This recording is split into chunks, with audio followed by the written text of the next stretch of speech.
terutama ini saksi kunci yang merasa dicemarkan namanya, yang merasa dirugikan, yaitu saudara Yakut, itu pun tidak di BAP, padahal itu saksi kuncinya yang merasa jadi korban, tidak di BAP, dan selalu mangkir sampai 5 kali. Ini tidak menghargai hukum, tidak menghargai Pak Hakim, tidak menghargai JPU. Makanya tolong husnul salah, wajib salah, pasti salah itu jangan dulu ya. Ini supaya hukum bisa ditegakkan ya. Pernah wawas di dalam hatinya dan tidak pernah sedih hatinya. Antum walinya Allah semua ini. Ini umat Islam. Berdiri semua, takbir.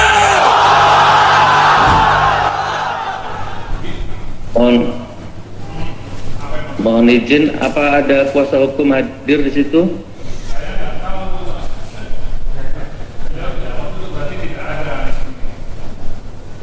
Oh ya, baik. Ya kalau gitu saya akan sampaikan beberapa hal lagi Pak Hakim. Mungkin ini yang ibaratnya yang klimaks lah. Gimana Pak Hakim?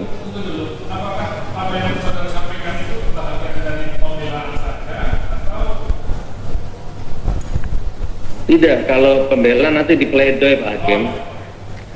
Ya, tidak. Ya, tidak, insya Allah saya persingkat 6 poin ya 10 menit lah. Baik, Assalamualaikum warahmatullahi wabarakatuh.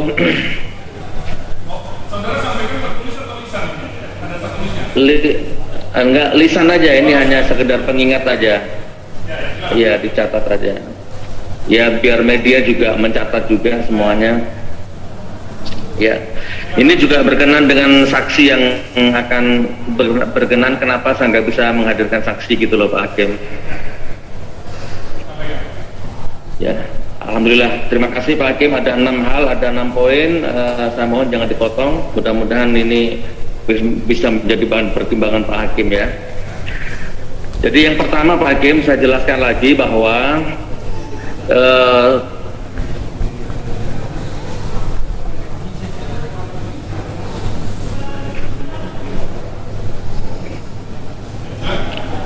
ya, mohon direkam juga nggak apa-apa, semua media juga boleh. Baik.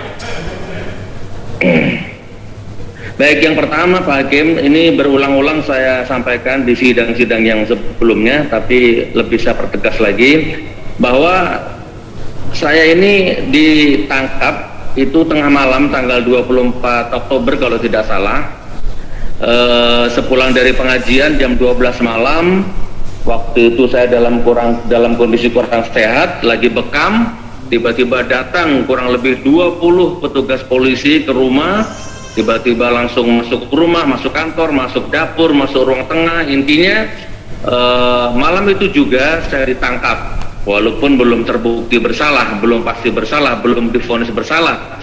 Ditangkap dan dibawa ke Jakarta, dari Malang menuju Jakarta lewat darat pakai mobil. Kurang lebih perjalanan 11 jam.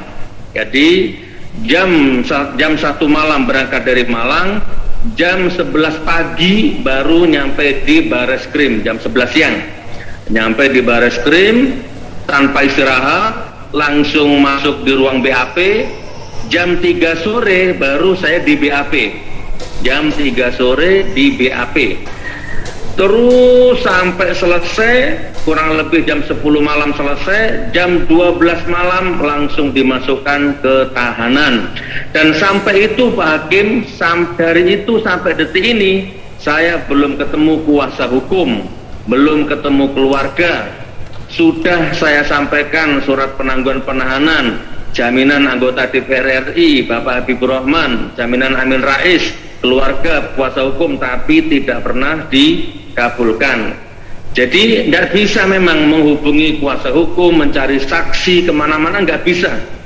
Bahkan saya pernah dibantar di rumah sakit, rencana 14 hari karena terpapar COVID katanya. Tapi alhamdulillah ternyata 2 hari saja sudah di swab, negatif hasilnya. Di rumah sakit Polri Pak Hakim, 3 hari 3 malam tidak boleh pakai handphone. Jadi bukan hanya di tahanan, di rumah sakit pun tidak boleh pegang handphone. Jadi Pak Hakim, poin pertama ini kalau saya tidak bisa menghadirkan saksi, mohon jangan dijadikan atau dibebankan ke saya bahwa itu sebuah kesalahan, karena memang saya nggak punya akses apa-apa. Bahkan ini saya anggap kedoliman yang luar biasa. Baik, itu yang pertama. Yang kedua, Pak Hakim, ini sekedar intermezzo saja biar dicatat oleh wartawan sekaligus biar didengarkan oleh Polda Palu dan Polda Jatim. Saya ini juga membuat laporan, 2 laporan bahkan, ya, dari Ansor, dari Banser yang sering ngata-ngatain saya setan, Gus Nur Iblis, Gus Nur Dajjal, dan seterusnya. Saya buat laporan di Polda Jatim, di Polda Palu, diterima laporan saya, di BAP saya, bahkan dipanggil beberapa saksi, tapi sudah 2 tahun tidak ada tindak lanjut. Setiap saya tanya penyidik, sibuk, sabar, sibuk, sabar. Halo Polda Jatim, Polda Palu, namanya Pak Herdi penyidiknya. Begitu saya dilaporkan, langsung tangkap. Begitu saya melaporkan, nggak ada reaksi apa-apa. Ini juga mohon dipertimbangkan negara hukum. Itu poin kedua Pak Hakim. Sekarang yang ketiga, ini karena kemarin ada Bapak Majelis Hakim yang di sebelahnya Bapak Toto itu menanyakan tentang PKI kepada saya. Ini sekarang saya jawab. Apa yang saya lakukan ke NU itu adalah kritik, ya, itu adalah dakwah amar ma'ruf nahi munkar. Dan dalam video itu ada kata-kata seandainya, seumpama, atau ibarat. Dan saya punya dalil, baik itu akliyah atau nakliyah, ya, baik Al-Quran dan hadis, termasuk 2 buku yang sering saya bawa ini, ya. Jadi soal PKI, soal sekuler, soal liberal, soal komunis, bahkan money politik pun di dalam NU semua dikupas tuntas di buku ini. Bahkan pelanggaran-pelanggaran berat di dalam NU struktural saat ini semua dikupas tuntas di buku ini. Termasuk ini penulisnya cucu-cucu pendiri NU, ini penulisnya bukan orang sembarangan, mantan-mantan pengurus NU. Dan ini yang mengeluarkan adalah pondok pesantren resmi NU juga. Nah, kurang lebihnya seperti itu. Terus kemudian, jadi gini, ini supaya Said Agil Sirot juga tahu dan orang-orang NU semuanya tahu, NU itu berdiri kurang lebih 95 tahun yang lalu, hampir 1 abad. Belum pernah terjadi dalam sejarah NU, mulai dari Ki Haji Hasyim Asy'ari sampai Ki Haji Sa'il Mahfud, tidak pernah terjadi dan tidak boleh terjadi seorang Rois Am, pengurus Nahdlatul Ulama itu mencalonkan diri jadi pejabat atau dicalonkan jadi pejabat. Itu belum pernah terjadi 95 tahun, ya. Jadi bahkan itu termasuk pelanggaran berat, ADART-nya ada di NU. Nah, termasuk Kiai Haji Ma'ruf Amin yang mencalonkan diri jadi wapres itu dibahas di buku ini. Itu bentuk pelanggaran yang sangat berat. Makanya saya bilang ugal-ugalan, saya bilang mabuk, dan seterusnya dan seterusnya. Lalu kemudian bahkan Pak Hakim, sekedar referensi saja, tahun 1937 gitu ya, Kiai Haji Hasyim Asy'ari itu dikasih penghargaan oleh Belanda itu dan ditolak. Bintang jasa, emas, perak, macam-macam ditolak. Bahkan tahun 1942 serdadu Jepang itu nangkap beliau, bahkan dipenjara beliau. Kiai Haji Hasyim Asy'ari, Rois Akbar NU, waktu itu tahun 42 itu ditangkap, ya, dipenjara oleh Jepang karena nggak mau nunduk ke arah Kaisar Tenohaiga. Nah, tanggal 18 Agustus beliau dibebaskan setelah dapat laporan, dapat semacam penelitian bahwa Kiai Haji Hasyim Asy'ari itu tidak salah, maka tanggal 18 Agustus dibebaskan. Nah, untuk menebus rasa bersalahnya ini, Jepang memberikan penghargaan kepada Kiai Haji Hasyim Asy'ari, semacam jabatan sumubu namanya bahasa Jepang, kalau sekarang setingkat Menteri Agama, dan itu pun ditolak dengan halus oleh Kiai Haji Hasyim Asy'ari. Jadi tidak boleh di dalam NU itu dekat kekuasaan, main politik uang, mencalonkan diri jadi pejabat dan seterusnya, apalagi jadi komisaris, itu tidak boleh. Semua dikupas tuntas di buku ini. Itu dalil akademisinya. Nah, kalau dalil akliyahnya, dalil nakliyahnya Pak Hakim, mohon maaf saya baca ayat 1 saja. Surat Al-A'raf ayat 176, walau syi'na la rafa'nahu biha walakinnahu akhlada ilal ardi wa taba'a hawa famasaluhu kamasalil kalbi tahmil alaihi yalhas atau tatruhu yalhas. Ayat ini yang sering saya sampaikan kepada pengurus-pengurus NU yang sekarang ini, tapi saya rubah bahasanya, karena kalau di ayat ini aslinya anjing, tapi saya rubah menjadi supir bus umum yang mabuk. Jadi ayat ini mengatakan, kata Allah, aku akan terangkat derajat orang itu tak kasih ilmu, tak kasih hafal Quran, tak kasih hafal hadis, ilmu agamanya tinggi, tapi sayang orang itu lebih mementingkan syahwatnya, politiknya, hartanya. Makanya orang itu seperti anjing. Dan Quran.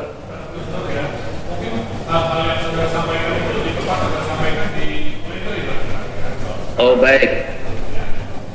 Ya baik kalau gitu Pak Hakim. Tapi intinya kurang lebih seperti itu. Jadi itu kritik. Itu kritik, bukan menghina, dan bukan saya saja. Semua pengurus NU juga mengkritik.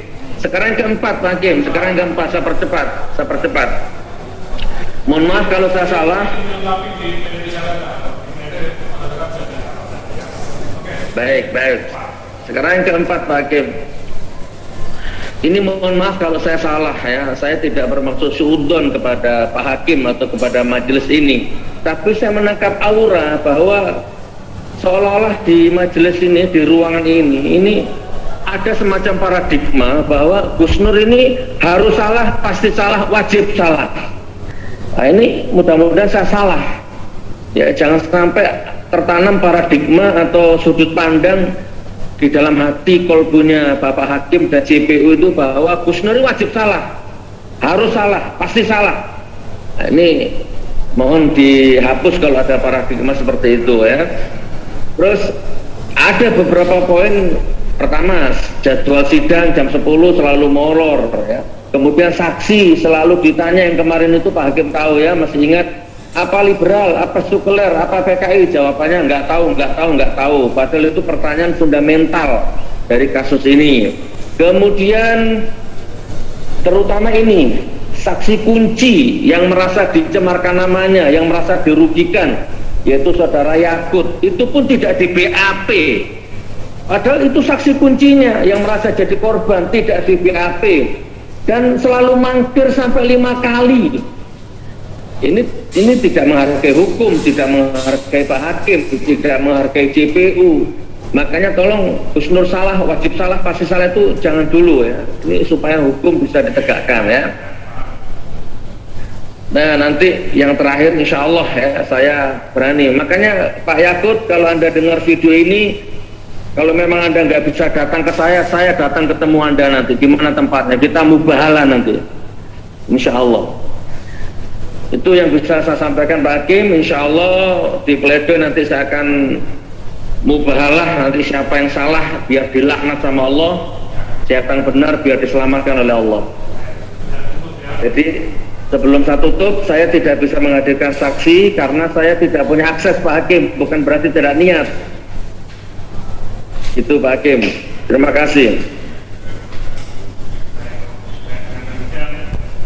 Satu, menyatakan terdakwa Sugino Raharja dan Seterusnya atau bersalah atau tidak pidana membuat yang dengan keadilan selamat menyebarkan informasi yang berlebihan atau menyebarkan rasa kebencian atau memusuhi individu dan atau kelompok masyarakat itu berdasarkan atas suku agama, ras dan antar golongan sara sebagaimana diatur dan diperintahkan pasal 5 ayat 2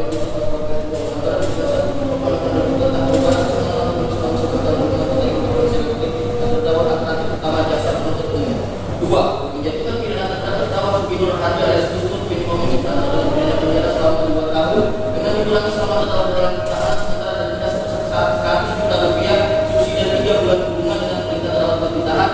3 menyatakan barang bukti berupa 1 buah plastik yang berisiko sertifikat terdakwa menjadi channel dengan struktur dan biar atau struktural 1 buah modal minimum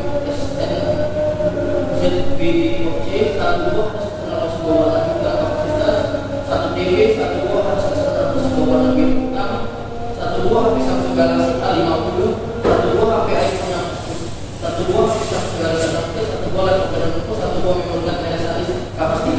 Satu, untuk atas nama mungkin channel yang di dalam flash disk kapasitas 1.4 GB. Satu buah baju lengan panjang warna abu merah basic. Satu buah blazer warna hitam merah softman. Satu buah celana panjang warna abu-abu. Satu buah peci warna putih dirampas untuk dimusnahkan.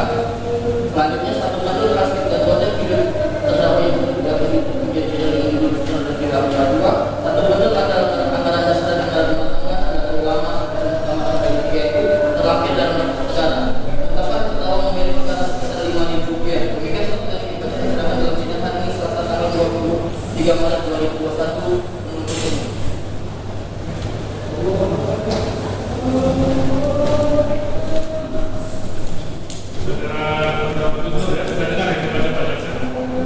Sudah. Intinya saudara dituntut sudah dengar berapa lama? 2 tahun. Lalu sudah 111 sudah 3 bulan sudah. Gini Pak Jaksa ya, saya perintahkan hari ini saudara Jaksa mengantarkan berkas tuntutan itu ke ya disampaikan kepada terdakwa pada hari ini sudah ya. Biar nanti saudara Gus Nur bisa membaca dan mempelajari tuntutan ini, terus untuk itu untuk menyampaikan pledoi untuk pembelaan. Demikian ya. Oke.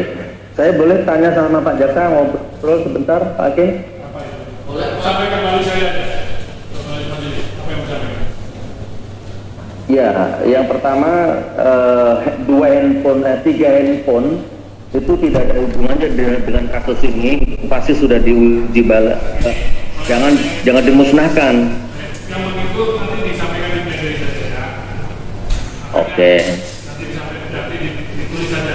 Soalnya kalau bisa nanti susah mempertimbangkan. Jadi nanti disampaikan tuntutannya, biar nanti secara rinci nanti saudara terdakwa bisa membaca dan mempelajari dan menanggapi poin-poin yang disampaikan dalam tuntutan itu. Kapan mau disiapkan pembelaannya, Pak? Pledoi saya itu sudah siap, cuman tidak bisa masuk ke sini Pak Hakim. Jadi ini mohon bagaimana ini? Saya harus, kalau bisa hadirkan saya ke sana untuk pembacaan pledoi Selasa depan Pak Hakim. Ini saya beri kesempatan aja lah. Hari Senin depan ya, Senin Pak Jaksa ya. Ya, ada waktunya Senin tanggal 29 Maret untuk pledoi dari itu. Demikian ya. Loh, sebentar, pledoi saya ada di kuasa hukum Pak Hakim, belum nyampe ke saya. Nanti koordinasi Pak Jaksa yang dibantu ya. Kita jadwalkan hari Senin tanggal 29 jam 11 ya untuk pledoi. Demikian ya. Saya sudah beritahu dasar untuk menyampaikan tuntutan. Oke? Baik Pak Hakim. Terus, iya Pak Hakim. Nah, yang saya mau tanya itu loh Pak Hakim, sedikit saja 1 menit. Itu tadi kan Pak Hakim, Pak Jaksa untuk saya, katanya menebarkan kebencian antar suku, antar ras, agama dan seterusnya. Itu kan nggak bisa dibuktikan Pak Hakim. Bagaimana? Nggak ada ras, nggak ada suku yang bertengkar gara-gara saya. Oh, berarti lewat pledoi ya? Baik Pak Hakim. Saya tunggu Pak Jaksa, pledoi saya ada di kuasa hukum.